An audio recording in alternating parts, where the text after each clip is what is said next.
nakakapagod. It's nakakapagod, yeah. Bakit? Sa paano nakakapagod? We have a lot of nakakapagod and it's also a relief for us to be able to air our side to the media and to of course, to the Senate. Sir, na-pressure ba kayo dun sa tatlong senador? Paulit-ulit na appeal nila na umalis na po kayo dun sa KOJC po. Of course, there's always that effect on us. Sir, sorry. Pwede po bang para lang sorry, sir.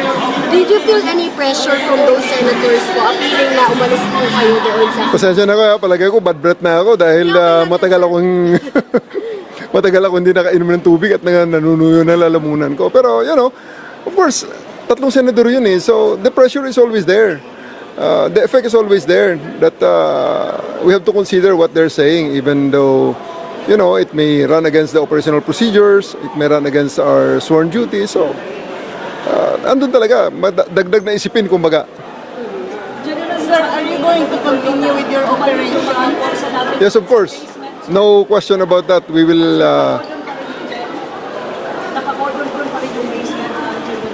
Kanina open nakapasok ang mga media ron So ngayon, open pa rin ba?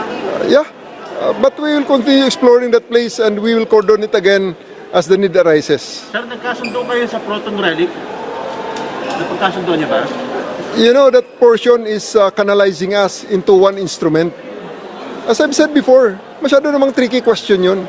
Hindi naman po pwede yun na isurrender namin ang buong operation dahil lang sa isang napili ni Atty. Torion na instrumento. So you're saying that you're afraid, sir, of that challenge by Atty. Torion? We have a lot of instruments, MJ, and I will not allow that we will be tricked into that corner by your lawyer and debunk all others of all other equipment. That's why we brought more redundancy. So ano yung napagkasunduan ninyo, sir? Wala kami napagkasunduan regarding that matter. Wala kami napagkasunduan. Isa lang siguro dapat pagkasunduan dito. Ilabas nyo si Apollo Kibuloy. Napakasimple. Doon lang ang katapusan ng lahat. Pag si Apollo Kibuloy ay humarap na sa huwes. Lagi niya sinasabi.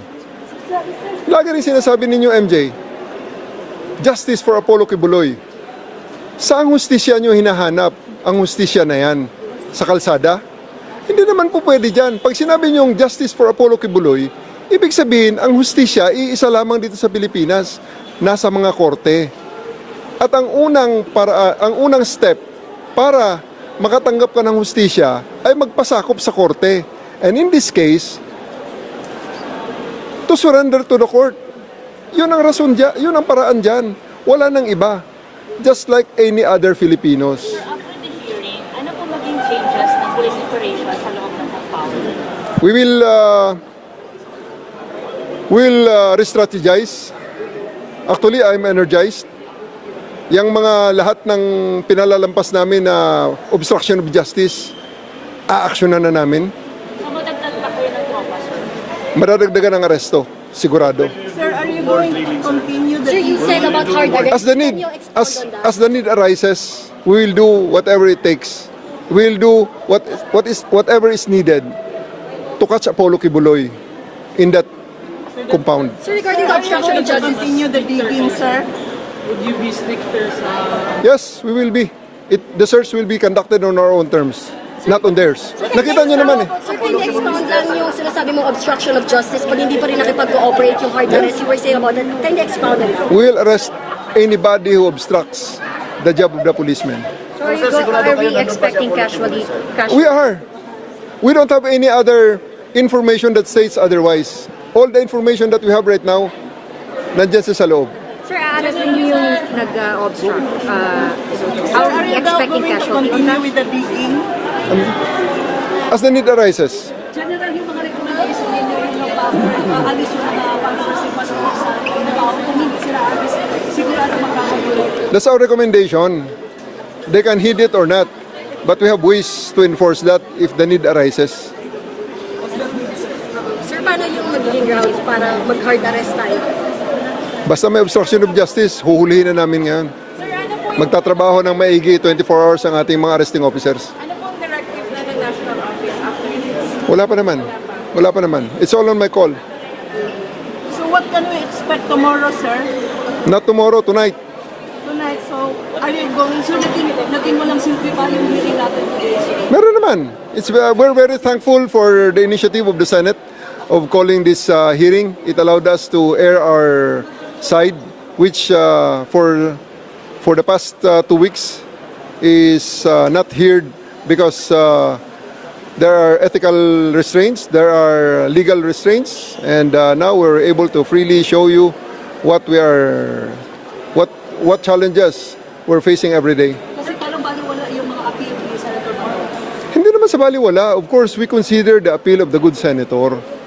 We consider the appeal of the good senator. It's an input in the way we move forward in these operations. Sir, as for the number of the police inside, It will be always dictated by the operational needs and the operational conditions and the changes that will come over. sir, yung panawagan nilang access dun sa Cathedral, JMC, ano pong tugon niyo dun? Access naman, hindi naman. Dramatics na lang yun eh. Kasi at to this point, pumunta kayo sa Cathedral. At makikita niyo mga abogado nila doon nagbabantay sa lahat ng aming ginagawa. Diba? At saka sa dramatics na pinipigilan ng media, kayo nakakaalam. You know the answers. Pag akong tanungin nyo, the media is everyday welcome in KOGC.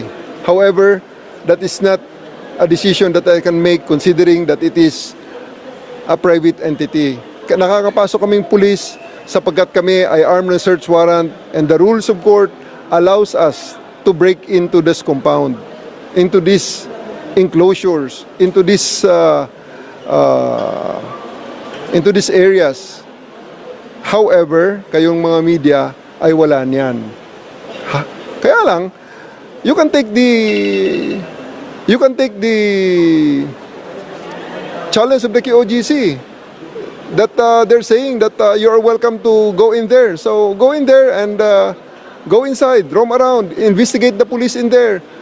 Take videos of the police there in the innermost sanctum of KOJC. And let's see if you can do it. Or they will allow it. May sabi mo kasi kanina more major diggings na mangyari, sir. As the need arises, ang mga diggings. Pero kanina sinabi ko doon, kasi nga nakita namin, we are off by 2 feet. Maybe we'll do it 2 feet, 3 feet to the left of the wall that we saw. Sir, your thoughts na lang, sir, on how the senators handled the committee hearing? We have a high respect to our senators, and we always thank them, and I would like to express my personal gratitude to them for giving us this chance to also air our side, which have been so long suppressed during all of these operations. But did you feel that the hearing was one-sided? No. We were given a chance to air our side. The good senator had been very good to us. They gave us the chance to also give our presentation. Pero sir, di ba nag-huddle kayo for a minute? Anong nangyari doon? Sa usapan niyo doon? About the tunnel thing?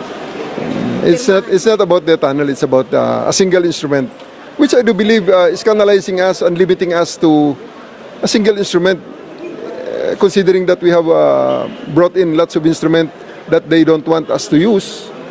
I don't think that's really fair, or I don't think that's wise. And again, that is another demonstration of, again, them insisting their way. Sir, gaano pa ito katagal? Hanggang sa mahuli si Apollo Kibuloy. Hanggang sa pagbabalik ni Apollo Kibuloy. Sir, nag-meet po ba kayo?